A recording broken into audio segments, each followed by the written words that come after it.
একদিন এই ছোট্ট শব্দটাই অনেক স্বপ্নের শেষ করে দেয়। আজ না, কাল করব, এই অজুহাতেই আমরা প্রতিদিন নিজের ভবিষ্যৎকে একটু একটু করে পিছিয়ে দিই। ঘন্টার পর ঘন্টা মোবাইলে স্ক্রল করতে করতে আমরা বুঝতেই পারি না আমাদের জীবনের সবচেয়ে মূল্যবান জিনিস সময় চুপচাপ হারিয়ে যাচ্ছে। একটা ছোট্ট গ্রামের কথা কল্পনা করো। সেখানে থাকতো রায়হান নামে এক ছেলে। রায়হানের একটা অভ্যেস ছিল, যা ধীরে ধীরে তার জীবনকে পিছিয়ে দিচ্ছিল। সে সব কাজই পরে করত। পড়াশোনা কাল করব, স্বপ্ন এখন না, পরে, দায়িত্ব সময় তো আছে। এভাবেই দিন কেটে যাচ্ছিল। তার বন্ধুরা এগিয়ে যাচ্ছিল আর সে ধীরে ধীরে পিছিয়ে পড়ছিল। তার মা প্রায়ই বলতেন, বাবা, সময় কাউকে অপেক্ষা করে না। তার শিক্ষক বলতেন, তোমার মধ্যে অনেক সম্ভাবনা আছে, কিন্তু তুমি সেটা নষ্ট করছো। কিন্তু রায়হান এসব কথা হালকাভাবে নিত। সে ভাবত, সময় তো অনেক আছে।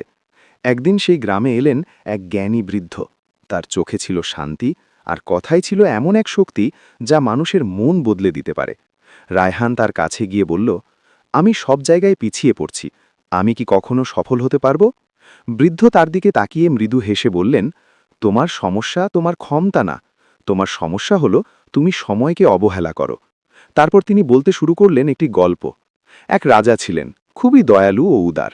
একদিন তার এক পুরনো বন্ধু তার কাছে সাহায্য চাইতে এলো। বন্ধুটি সবসময় নিজের ভাগ্যকে দোষ দিত। সে বলল, কেউ আমাকে সুযোগ দেয় না, আমি কিছুই করতে পারি না। রাজা কিছুক্ষণ চুপ থেকে বললেন, ঠিক আছে, আজ সূর্যাস্তের আগে তুমি আমার ভাণ্ডার থেকে যত খুশি ধন নিয়ে যেতে পারো, সবই তোমার হবে। বন্ধুটি খুশিতে আত্মহারা হয়ে গেল। সে ভাবল, আজ তার ভাগ্য বদলে যাবে। কিন্তু তারপরই সে একটা ভুল করল। সে ভাবল, এখনও তো অনেক সময় আছে।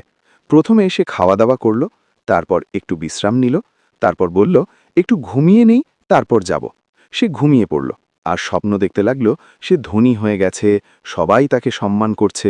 যখন সে জেগে উঠল, তখনও সূর্য পুরোপুরি ডোবেনি। তবুও সে ভাবল, এখনও সময় আছে। পথে যেতে যেতে গরমে ক্লান্ত হয়ে সে একটা গাছের নিচে বসল। সেখানে বসে আবার একটু বিশ্রাম নিতে নিতে আবার ঘুমিয়ে পড়ল। এইবার ঘুমটা ছিল অনেক গভীর। হঠাৎ যখন তার ঘুম ভাঙল, তখন আকাশে লাল আভা, সূর্য প্রায় ডুবে গেছে। সে দৌড়ে প্রাসাদের দিকে ছুটল, কিন্তু যখন পৌঁছালো, দরজা বন্ধ। সূর্য ডুবে গেছে, সব শেষ। সে দাঁড়িয়ে রইল, হাত খালি, চোখে পানি, মনে শুধু একটাই অনুভূতি, আফসোস।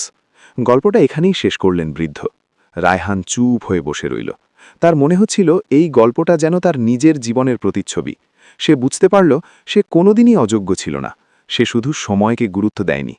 সেদিনই সে একটা সিদ্ধান্ত নিল, সে বদলাবে। পরের দিন থেকে সে ছোট ছোট পরিবর্তন শুরু করল। আজকের কাজ আজই শেষ করা, অপ্রয়োজনীয় জিনিসে সময় নষ্ট না করা, প্রতিদিন নিজের লক্ষ্যকে একটু একটু করে এগিয়ে নেওয়া। দিন কেটে গেল, মাস কেটে গেল।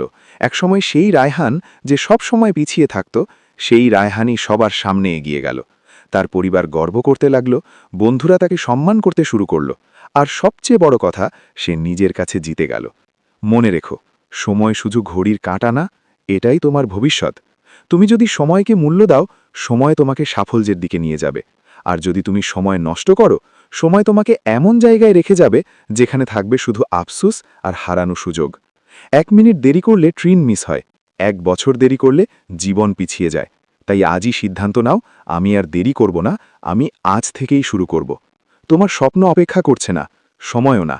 যদি এই গল্পটা তোমার হৃদয়ে একটুও ছোঁয়া দেয়, তাহলে একটা লাইক দাও, কমেন্টে লেখো, আমি আজ থেকেই শুরু করব। আমি আবার আসব নতুন একটি গল্প নিয়ে। ততদিন সময়কে সম্মান করো, নিজেকে গড়ে তোলো, আর জীবনে এগিয়ে যাও।